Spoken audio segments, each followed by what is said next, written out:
Amazing Sony headphones, because you want a noise canceling headphone when you're in a place where there's a lot of noise and you want to enjoy your music. These are amazing, Sony WH-1000 XM3s. Thank you so much, Sony.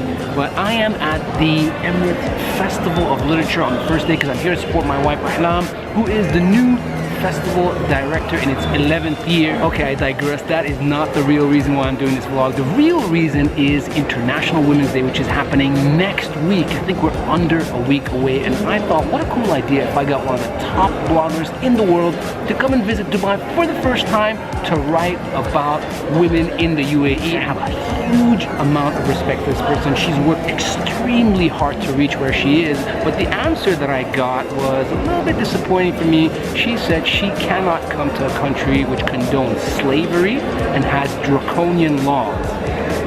She's actually never been here before. How could you judge without actually coming here? So I don't know if you're watching this, but if you are, this is still an open invitation for you to come over here. The honest truth is you're probably not watching this. And if you are, you're probably not gonna get on a plane and come to Dubai. So here's what I'm gonna do. I'm gonna tell you a little bit about women in the UAE right after I finish listening to the song.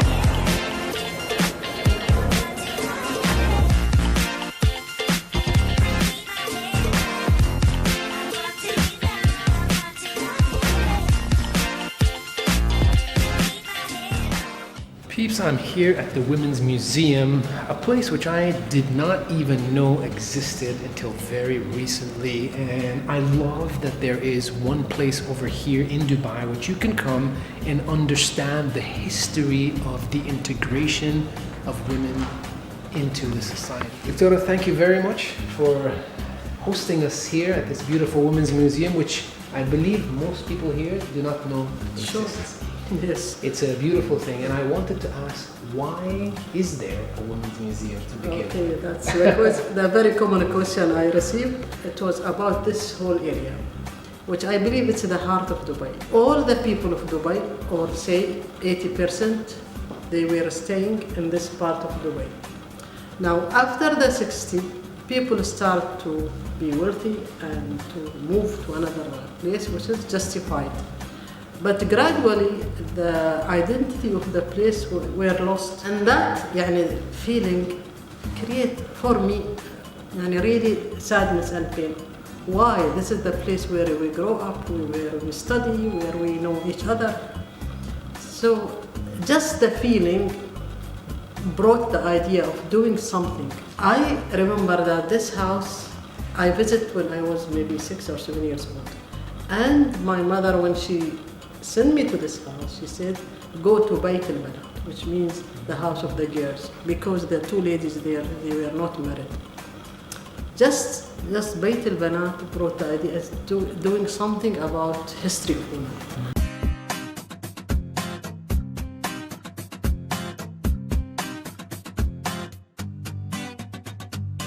Walk around here for about 30 minutes and you'll start to see and understand that women were integrated into society in a much bigger way than we're led to believe today. And I don't know why that's the case, but hey, if it's gonna take a 3-story building with a bunch of documents, pictures, and artifacts to prove that, then fantastic. I mean, here's one of the things that's really cool. This is how women were involved in politics. The two ladies, which all the people here, community of Dubai and Abu Dhabi, remember their name, Hassa bint al-Mar, the grandmother for Sheikh Mohammed, and Salam bint Mudi, the grandmother for the ruler of Abu Dhabi, Sheikh Khalifa. She's the mother of Sheikh Zayed. Both women, they were in 1924, that time, and there was a lot of instability in the region at that time. These two women involved in creating peace. At that time, Abu Dhabi was not going through stable political situation. They had the tribal wars and disagreement. All of the tribes, they were like, in the tribal wars, each tribe, they want the ruler to be from their family. And her husband was killed for the same reason, unfortunately. But her reaction towards that changed the history. She made sure that her sons will not take revenge for their father, and she made them to swear over Quran that they will be ruling based on peace and justice and end all of the disagreements going on. Also, in a relatively short time, she wrote back to the other tribes and got the loyalty back to her sons, and her sons became rulers without any war or any fight over it. Now, this story is a verbal history, which there is very few documents about it, maybe just some articles. But what we did here, we searched to find something to prove that this is the case.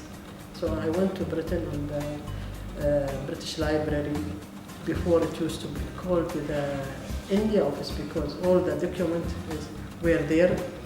And then meeting more people and until I am now today proud of what I achieved, because this history were about to disappear with the death of people of that generation. I managed to come 10 years ago to collect this information with my cousin, Dr. Mariam, and to bring evidence that this is the real history. A lot of people talk about the role of women today. I mean, even in terms of statistics, when you look at it, whether it's in government or whether it's in business, there is a lot of women doing a lot of things, and I think we might be in the forefront of having women involved, even in government, right? Today. And this is because of what was happening over the last 50, 60 years. This is not something that happens overnight, right? Yeah, of course. This is the, you cannot just decide, the government decide to empower women and they will be empowered. No, it's an accumulation of culture, of heritage, of seeing their mother and grandmother doing something useful for the community. Before, during the British presence, some of the families were given British passport. Later on, the area was known as Trucial State or Oman Coast. Then each emirate, they had their own government until it became the United Arab Emirates. What is interesting to note is that before, even though the lady did not have her photo and she was only housewife, but she was educated. She could read, write, and sign her name. Same lady, through the development of the community, she developed herself and she became landlord. This right here is one of my favorite walls. It talks about education. Now, historically over here, education was based on the Quran. So the way that it would work is you'd memorize verses from the Quran, and as you memorize more, you'd be given grades or rewards for it. This talks about the fact that educational institutions for women were developed in the 1950s, and I see some documents over here which even talk about the fact that there were 3 educational institutions for men versus 1 for women in the 1950s. Today, it's actually the opposite. There's probably 3 to every 1 male educational institution, but fantastic. And this was obviously because of the wise leadership of the UAE. They always wanted women to be integrated into the society and integrated into everything. And this is how it all started. Before in UAE, especially in Abu Dhabi and Al Ain, they were very tribal conservative society. Not everyone welcomed the idea of girls' education or women work quickly. Sheikh Zayed, he is from the same environment, and he knew how to speak to people to change the way they are thinking, to help them develop and encourage them. In every gathering, he was advising them, send your daughter for education, let your wife work and be part of the community.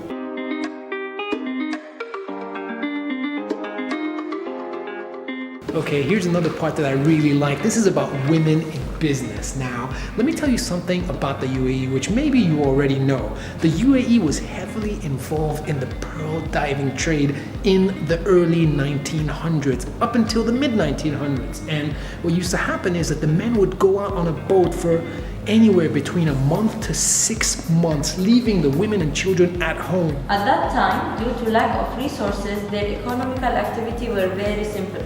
They were doing traditional craft and getting income, they were preparing the perfumes and selling them, or they were traders in the fish market in the coastal area. This is amazing, and I'll tell you why. Look, it's not in our culture to prioritize anything over family, and not that these businesswomen did that. It just goes to show that they felt that they could be part of money making in the family.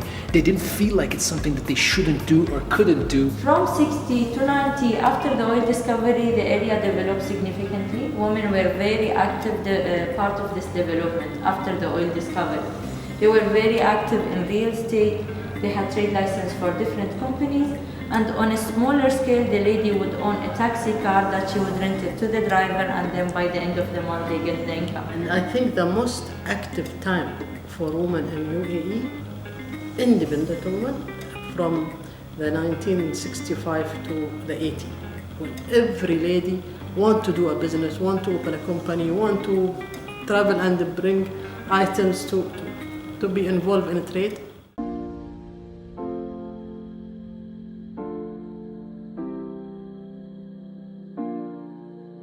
Still internationally, when people look at the region as a whole, Yeah. they group us all together. Yeah. The entire Arab world or the Middle East. And they say women are oppressed across the Middle East. Women don't have rights across the Middle East. No, what is interesting to know that women in Europe, they were not allowed to own property before 200 years. Before 200 years, it's not allowed. Yani, this is what I read. Women in Islam, they had this right since the beginning, but in some part of the world, they just got it recently. All of these contracts is for the Gold Souk neighborhood, and in each of them, the lady is either buying or selling her property. These contract is from the 50s, but because it's for the Gold Souk area, and before that it was not documented and so. But these are from the 50s. A lot of people also look at the safety and security of coming in and living in the UAE. That's another thing that people have a big question about. I'm a single female. Am I able to come and travel here? Am I able to, will I be treated well if I come here alone as a single female? I think this is one of the biggest questions that I get in my audience. The safety here is coming from the respect. The government, the community do respect the guest, do respect the foreigner. And therefore, you will not see any problem with that issue. I am from the generation where we grow up in a community which respect the woman.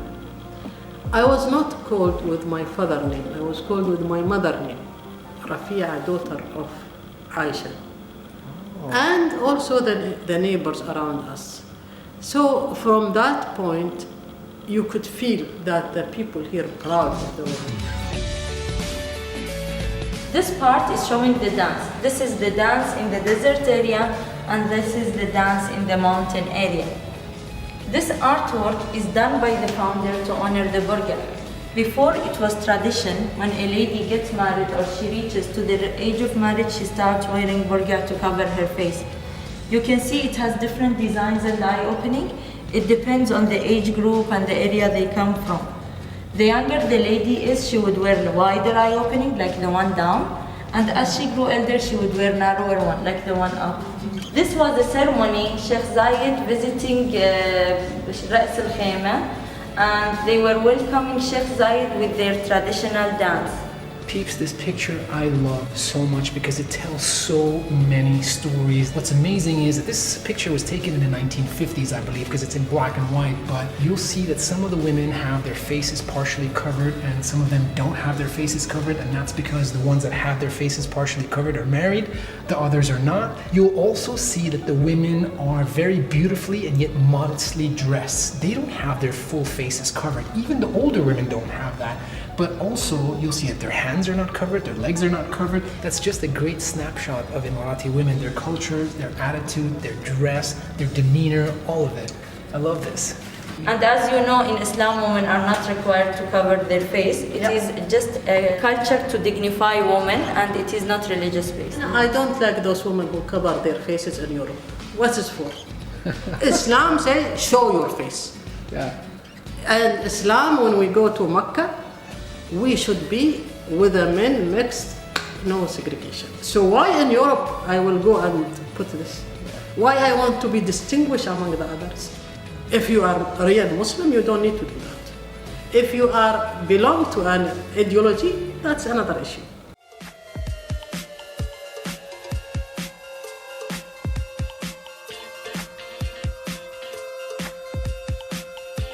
We have no issue of women's rights because we enjoy our rights without asking anybody. The salary, they said, what about the different salary? We don't have different salary. Actually, we never thought of the issue.